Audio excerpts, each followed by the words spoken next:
Well, it's certainly no secret that Craigslist is awesome and it's free, and people use it all the time to sell mobile homes.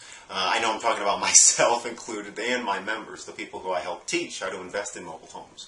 Well, I typically see three or four big mistakes with the placement and with the ads in Craigslist for when my members, people, investors that are selling their mobile homes, one reason why you may not be getting the full number of calls that you could.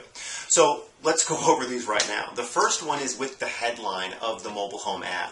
Now, most of the time we're selling and we're collecting payments or monthly cash flow for the mobile homes that we're selling. We have good buyers that pay us money to move in and then pay us monthly to own a beautiful, clean, in most cases, mobile home, typically in a park. So with that said, the headline, super important. Folks have to click your headline before they can see pictures, before they can see the full ad that you have, and before they can be, sold on calling you up or going to see that mobile home. Well, use the headline as a really a big attraction tool. Okay? Typically what you want to have, and in most cases we use a rent-to-own type of program. We'll say rent-to-own, all in caps, and then we'll put a space and a hyphen, and then another space, and we'll say 3-2 beautiful mobile home space hyphen another space, and we'll say family park, and then we'll even do another space and another hyphen, and we'll put in the city. Now the reason why you want to have all those hyphens spaced out is where it's easily readable, and it says rent to own, beautiful 3-bedroom 2-bath or 3-2 mobile home in family park, and then whatever area of town or whatever city that you're actually in. So make sure that that headline, it can be a sentence. It doesn't have to be just 1 or 2 words. The second thing is with regard to placement. Now, if you are selling rent-to-own, then you typically want to place this not only in the for sale section, but also in the for rent section. Now, the calls that you're going to be getting with the ad in the for sale by owner section, they're going to be high quality calls, but you're not going to get very many of them. They're going to be low. You're not going to receive many, but the ones you do, they'll be a high quality because those are people looking to buy and purchase a mobile home. And they typically have a lot of money or some money. You can also sell it in the for rent section. Now, when you list your rent to own ad in the for rent section, realize that the number of calls you get will go through the roof, but the quality of those calls will drop significantly. Okay, so just be aware of that. The second thing, or the third point I want to make, look at my cheat sheet, is to include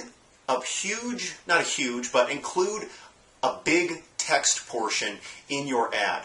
I see a lot of ads that are cutely written and they're whimsical, or they're just 1 or 2 sentences, and they talk as if they're in a they're best friends with the person who's reading it.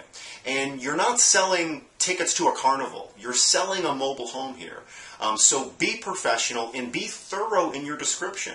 If that description has to be a half page or a full page or 2 full pages of text, and you're describing that home, the amenities, where it's located, the park, the area, how your program works, everything in that ad, then the people that are calling you are going to be very qualified, at least with regards to, you've told them about what kind of credit the park checks on, what kind of pets that the park allows, what you're looking for, the repairs needed to the home, the condition of the home, where it's located, what it looks like. Which brings us to our fourth bullet point here to make, is that pictures are great. Make sure that you can use all the pictures that you have, or the best pictures that you have of the mobile home. And I don't mean just use the ones that don't show the repairs needed. Make sure that you put ugly pictures in there too. If the mobile home is ugly, don't put all the beautiful pictures in there, because you're doing a disservice to that tenant buyer. When they come and look, they're going to be upset that they didn't realize that, I didn't realize half of the mobile home was burnt out shell. Okay, so you have to be truthful. You have to add the pictures that do tell the complete story about the mobile home. And then also under the picture section, type in what they're looking at in that picture. Again, I don't want you wasting your time with people calling you and you giving the same 10 or 15 minute spiel over the phone, only to have those people come and then they don't even want the home. So make sure that your ad is compelling, and is crystal clear with what the seller, has to, or not what the seller, what the buyer has to do next, what you expect from them, and then you'll have people calling you, and it'll be a lot smoother of a business, okay? And then you can have this, you can duplicate that ad over and over and over again, depending on the mobile home. But that's what you really want to focus on with regards to Craigslist, and those are some of the biggest mistakes and corrections that I have to tell people over and over again.